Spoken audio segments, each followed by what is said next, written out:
Howdy Hive Scum and welcome back. It is a very, very hot day in Sydney here today, so what better day in the sweltering heat than to crack open the new book for Necromunda. We have the Spire of Primus, sent lovingly from Games Workshop. Thank you to Games Workshop for supplying me with the goods here. I'm very excited about this book since we saw the preview, Warhammer preview stuff. I did a little video on that, speculating about what was in the book. Today, I'm going to do a very brief review on this, actually. I'm not going to go into a huge amount of detail because what I want to do is break everything into little chunks for you, bite-sized chunks. I'm going to do a video on each of the sort of things that go into my regular series. There is an alliance in here. I'm going to do an alliance video for the guys that are in here, the justicars. I am going to do a new video for the Dramatis Personae, that is Ozzy himself. And I'm going to do a video for... wait for it, a new type of Spire Hunter. There is a new Spire Hunter in this book that hasn't been revealed until now, so you saw it here first. Games Workshop also did send me the new plastic Ozzy Aranthus, as well as the Palanite justicars, which are also in plastic, I might add. The first time we've ever had a plastic kit for an alliance. So we'll go through that as well. You can see them in the background there. Again, thank you to Games Workshop for that, really. So yeah, we're going to go look at the book now. What's in it? Is it worth it? What are my sort of overall 2 cents? And a sort of brief review on the book in general. Do you need it? Can you pass it off? All right, so here is the Aranthian Succession Part 4 book. It isn't the biggest book in the series so far, but it has got lots of meaty, chunky goodness in it, especially the big gold boy himself. Ozzy Aranthus. So the Spire of Primus, this is the 4th and I believe final installment in the Aranthian Succession so far. As we take a look into this book, unfortunately, it does have lots and lots and lots of sort of blank pages of general sort of art and stuff, which I think is pretty cool, but it does fill up a lot of space when you're looking at sort of value in the book, I suppose. Anyway, we've got the sort of contents here. Lots and lots of it is lore. In fact, it goes all the way up to pretty much page 100 in terms of lore. I'm not going to go into the lore in too much detail because I do feel like, you know, I don't want to give too much away in what happens in the story here. But I've read most of it already, and it's pretty good overall. Some of the big characters may not survive. Some of them will. But really... it's got to a point now where the Helmors are trying to, through Lady Hera, of course, take back the throne on Terra. The Imperial Fists have offered 100 days for the Helmors to wrestle the throne back from Ozzy Aranthus. Aranthus has got half of Necromunda on his side. The Hera and the Helmors have got the other half. Some really cool artwork here of one of the justicars, actually. But yeah, basically, it's pick a side, guys. I am never going to reveal any real-life politics in my channel, so don't get disappointed with that, but keep it out the hobby if you ask me. What I will do, though, is reveal my true patronage, and that is, of course, for House Helmor. I am absolutely a Helmor side. I'm on the side of House Helmor, Delac, Cawdor, and Spyrers and things like that. You know, Escher and Orlox and Van Saar can screw themselves as far as I'm concerned, and Ozzy, the traitor bastard, as well. Cal Jericho is, of course, featured in this book. A nice big picture of Cal Jericho there. We'll see what he gets up to in this book as well, and a nice big bust of Ozzy Aranthus himself. What I really like about these books is we get a sort of timeline through the sort of events that have happened between the end of the last book, the 3rd book in the Aranthian Succession, to now, and this goes all the way through all the lore and kind of summarizes all the key points in the lore in this book. And there's 4 or 5 or 6 pages of this, which is quite a lot. We then have the Succession Campaign Part 4. Now, really, from the off, all you've got to do in this one, it's a bit like a Dominion campaign. However, the Necromunda sort of battle sort of zone, I suppose, has been shifted into Uphive, and now we have control, or losing and gaining control of Spire districts, and there are lots of different Spire districts as you go through this, but you've got to take a side whether you are with the Imperial House, so the Helmors, or you are with the House Aranthus as well. And some of the benefits I'll just go through here. Basically, you get access to some cool stuff. You get more credits if you're with House Helmor, and you get more rep if you're with House Aranthus. However, you do get to tap into some of the new Dramatis Personae and hangers-on and stuff. On a D3, If you are with the Imperial House on a 1, you'll get Sibilant Servos as the infotech, the guy in the wheelchair that will help you out. You can get Cal Jericho and you can get Scabs. So if you roll a 2, you're pretty lucky because you've got Cal Jericho helping you out. If you're with the Alliance of House Aranthus, then you get the Prophet of the Redemption on a 1. You get Lady Credo on a 2 and Ozzy Aranthus on a 3 himself. So I would say overall the Aranthus is slightly more powerful generally, but yeah, if you get Cal Jericho, you'll be lucking out there as well. Just like a Dominion campaign, we have lots of different types of Spire districts here, and they are organised in decks of cards. So you've got your spades and diamonds here, just like you do with your Dominion campaign and some of the other campaigns as well. So it's really just asset management really in the campaign. It's very, very similar to the Dominion campaign, except you get, I believe, 1,500 to spend on your starting gang instead of 1,000, which is pretty nice, especially if you're playing Spyrers, because you get all of them. And there is a lot of emphasis on Spyrers in here, because Lady Hera is leading the charge with an absolute unit of Spyrers. And like I said earlier, there is a new Spyrer in the game now, which I'm very, very excited to show you about. Then we have the full rules for the new plastic kit of Ozzy Aranthus, or Ozzy to his mates. He is a house agent similar to the Prophet and whatnot, so you've got a petition for him. He's either going to cost 100 or 200, or he might not help at all.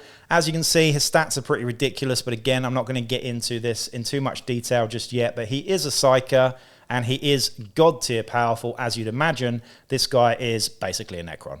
So I said it, he's a Necron. Quite clearly.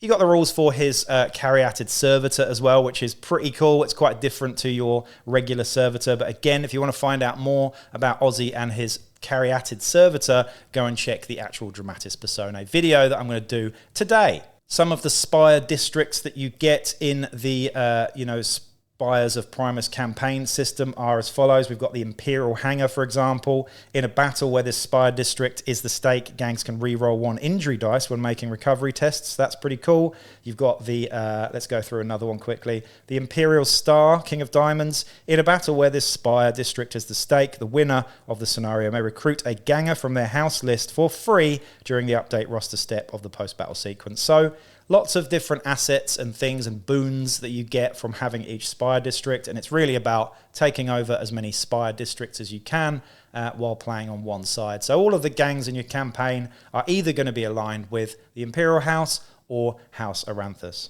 We've then got 7 or 8 scenarios, actually, which go with the theme of this, and you've got little boxes on each of these scenarios telling you that really, ideally, these scenarios will be played with certain gangs. Again, if you're playing on the side of the Imperial House, you might be playing with some Spyrers and Lady Hera, for example, as well as sort of mention that you might want to use the Palanite justicars and things as well. But all of these scenarios actually play through the lore that's in the book. So we've got lots and lots of really narrative-based scenarios. These are clearly narrative-based scenarios, but absolutely you could change them and adapt them for your own games of Necromunda if you're not playing this actual campaign system.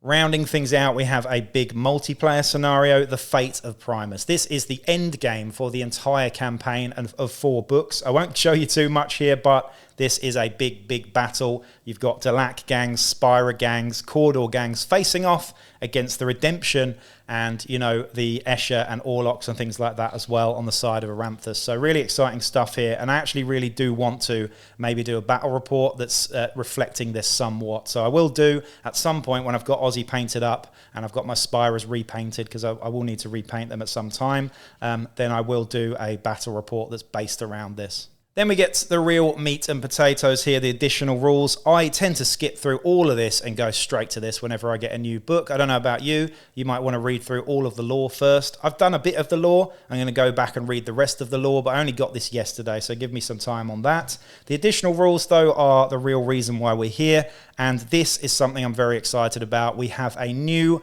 type of Spyrer based on Lady Hera's Sthenian pattern hunting rig, which is pretty cool. So it says here in the box, actually modeling the Sthenian Spire Hunter, you can use the Lady Hera model as a sort of base for that, but it's really, really cool. It's got 4 arms, the 2 pincers, it's got a sort of flash projector, and you can have different types of weapons in your offhand as well. So you've got 2 power pack pincers as well as 2 flash weapons, as well as a bunch of other cool stuff that you can get. Bolt pistols, plasma pistols, power hammers, and power swords as well. So really, really cool piece of artwork here depicting a sort of generic Sthenian pattern Spire hunting rig there with a power hammer as well. Really, really nice, and it definitely makes me want to play Spyrers sometime soon. But again, I will do another video on this new Spyrer specifically and talk through everything that is new with the new Spire hunting rig.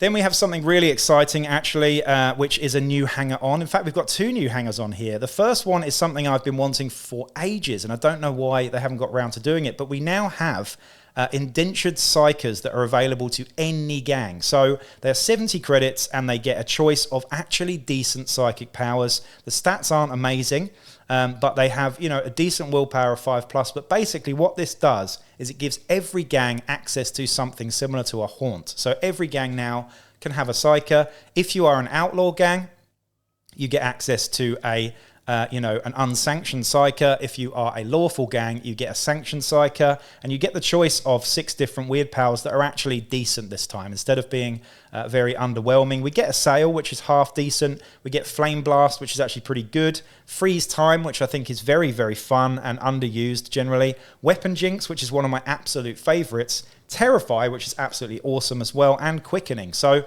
6 really good weird powers actually to choose from. The only sort of weak link in there really is probably a sail, but even that is pretty fun. And these guys are awesome. So just being able to have a hanger-on psyker in every gang is a huge, huge boon for Necromunda in general, and something I'm very excited about.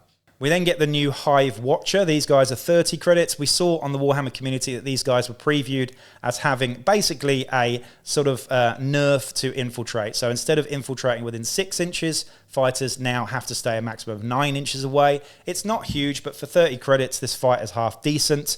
And they come with a las pistol and flak armor and whatnot, and a bunch of other special rules. Stats-wise, though, they're nothing too special. The Dome Runner has been vastly improved. They're still 20 credits, and they now get access to a long las, which is cool. It's reflected on the new model here as well. The kit of 5 plastic hangers-on that you get. Rogue Docs remain unchanged at 50 credits, and we've also got a bunch of other stuff in here as well in terms of hangers-on, but we're not going to go into too much detail here.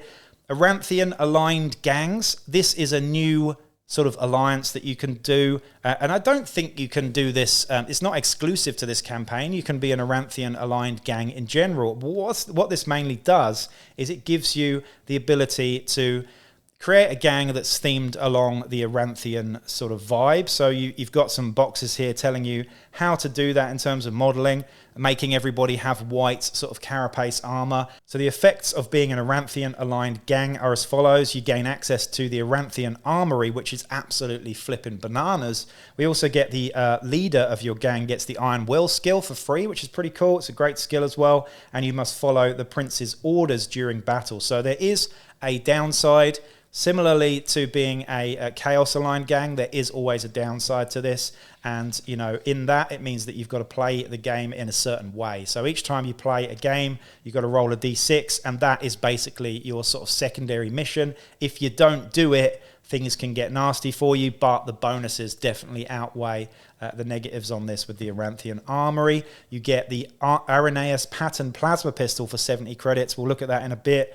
Special weapons, we get the Irenaeus Pattern Melter Gun for 115 credits, the Irenaeus Pattern Power Fist for 115, and the Power Greatsword for 75. Pretty exciting, that one. Also, the 7-pointed Breastplate for 90 credits, which is a piece of armor, and the Conduit of Azostium, 35 credits, Gloves of Azostium, 30 credits, and 7-pointed Talisman for 20 credits. Your entire gang gets access to these things. Very, very cool. Then we go to the new alliance here. We've got the Palanite justicars. Just to be very clear here, these are Helmor's boys. They are nothing to do with the Palanite enforcers. They are the judges of the Uphive. So these guys in the lore, from what I've read, are very much on the side of Helmor. They've been kind of in hiding in a secret part of Uphive somewhere in some spire. Spire, and now they are out and they are trying to execute the Prophet, actually, which is pretty cool.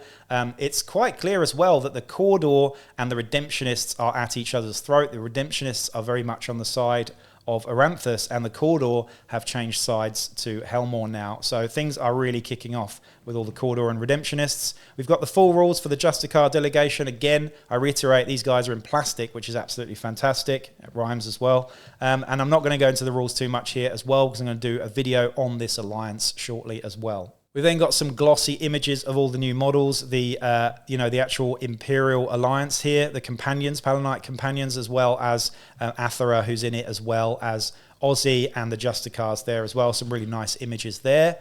An inspiration for your paint jobs too. We've got Cal Jericho, the Prophet, Lady Hera, and all the new hangers-on in here too.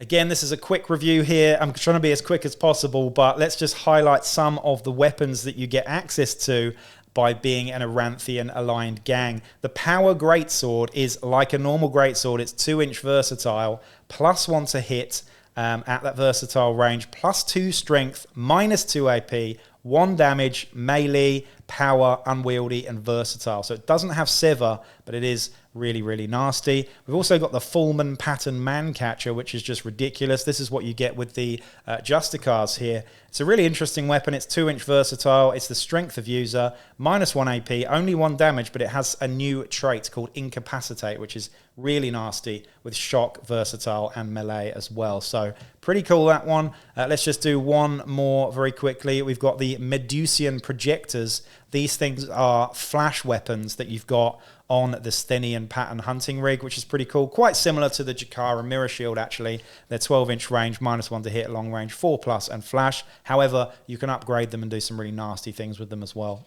In terms of the armor, the 7-pointed breastplate, which is 90 credits, by the way, it does give you a 4+ armor save, so the same as light carapace armor. However, it gives you a 360-degree vision arc as well, which is pretty cool. So for 10 credits, on top of light carapace, you're paying for a 360-degree vision arc. It's very expensive, but it is pretty cool. So there you have it. That was a overall sort of summary of the new book in the Aranthian Succession. If you have the other 3 books already, then you're definitely going to want this. It's got some really juicy stuff in it, and you can see that I'm pretty excited about some of the new rules, particularly the Sthenian pattern hunting rig, as well as Ozzy himself and Aranthus aligned gangs and whatnot. So you can see what's in here, the Alliance in there as well. I think it's a pretty good value book, honestly. In fact, I think all of the Aranthian Succession books have real value. You don't have to play the campaign if you don't want to, if it's a bit of a faff and you don't want to spend loads of money on the Forge World, special characters and dramatis personae. You can skip all that and you can just use the bits out of this in your regular campaign. So do remember that you can, it's a very granular game, Necromunda. You can do a lot with it. It's a sandbox, So take the bits that you like, use the bits that you don't like, and run with it. And I think you'll have a really good time with this one. So go and check out my other videos. I'm going to do a video on Ozzy very shortly. I'm going to do a video on the Justicars and a video on the Sthenian, as well as perhaps at a later time, Aranthian aligned gangs as well. In the meantime, though, please do like, share, subscribe, and check out the Patreon as well. And go and check out the other vids now. Peace out.